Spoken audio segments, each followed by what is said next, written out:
دعوت سخن دے رہا ہوں چیئرمین سیاسی کمیٹی مرکزی جمعیت اہل حدیث پاکستان حضرت علامہ کاشف نواز رندھاوا صاحب کو تشریف لائیں اور اپنے بلبلہ انگیز خیالات سے ہمارے قلوب و اذہان کو گرمائیں۔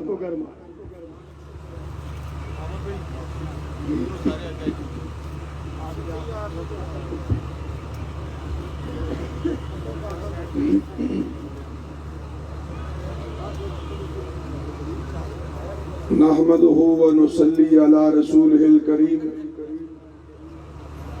اما بعد فاعوذ بالله السميع العليم من الشيطان الرجيم بسم الله الرحمن الرحيم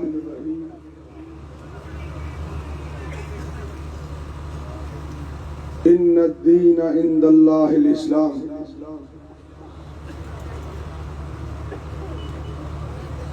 امیر کروا سلفیہ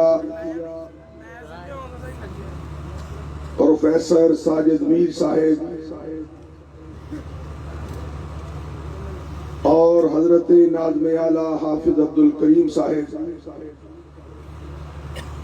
آج کے اس کامیاب پروگرام کو جلا بخشنے والے امیر پنجاب جناب عبدالرشید حجازی صاحب اور پیارے بھائی سید سبطین شاہ صاحب نقوی اور میری جماعت کے درد دل رکھنے والے محترم مولانا محمد نعیم بٹ صاحب اہل حدیث یوتھ فورس پاکستان اور اہل حدیث یوتھ فورس پنجاب کی قیادت جناب فیصل افضل شیخ صاحب جناب سلمان اعظم صاحب اور میرے سامنے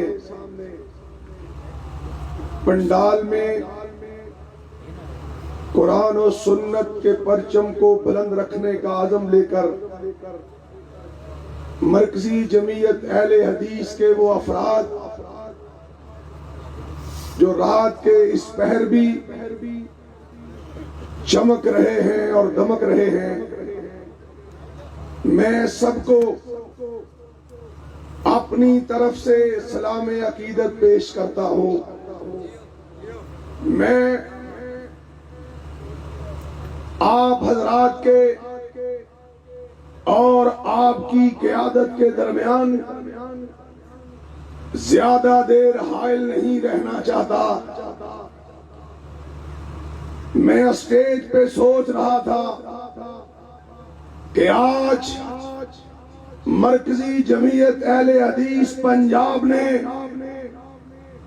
جس ختم نبوت کے تاجور کے نام پر آج کے اجتماع کا انعقاد کیا ہے، ایک دن وہ تھا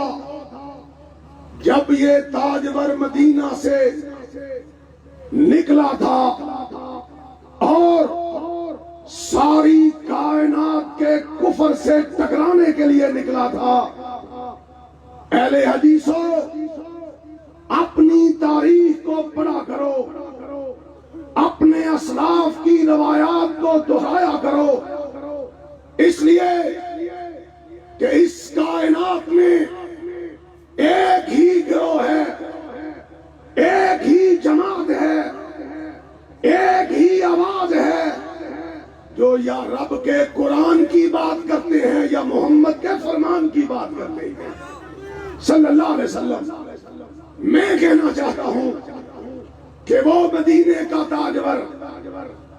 جب نکلا تھا تو اتنے لوگ بھی اس کے ساتھ نہیں تھے جتنے آج اٹک کی ریلوے گراؤنڈ میں تشریف فرما ہے۔ کیا سبب تھا کہ وہ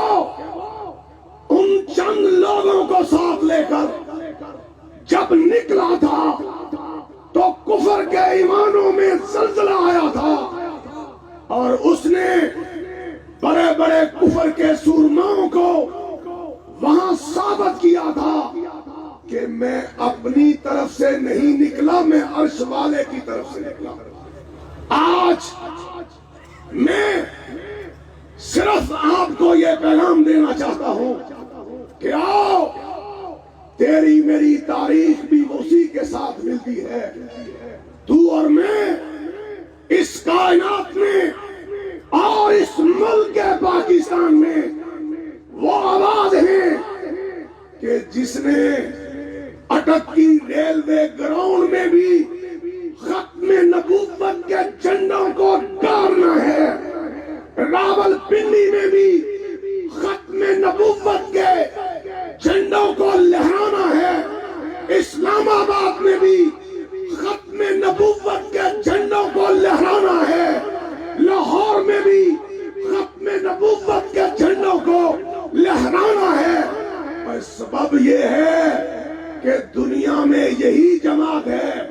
پاکستان میں یہی جماعت ہے جس نے اپنے رخ زیبا کو،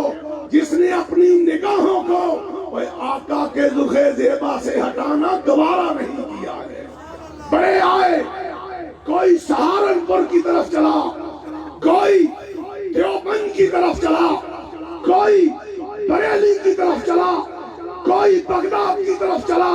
اہل حدیثوں،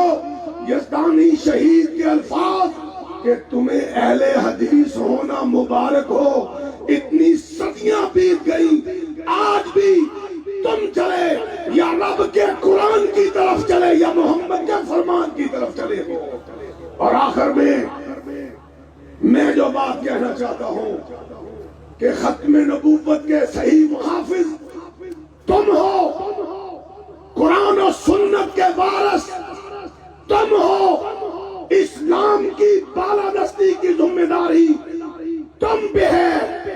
لیکن یہ اس گراؤنڈ تک محدود انشاءاللہ اب نہیں رہے گی. اب میرے اور تمہارے امیر محترم کی قیادت میں یہ قافلہ چل نکلا ہے. انشاءاللہ انشاءاللہ انشاءاللہ اب ہماری یا موت آئے گی یا یہ قافلہ اپنی منزل تک پہنچ کے رہے گا. وآخر دعوانا ان الحمدللہ رب العالمین.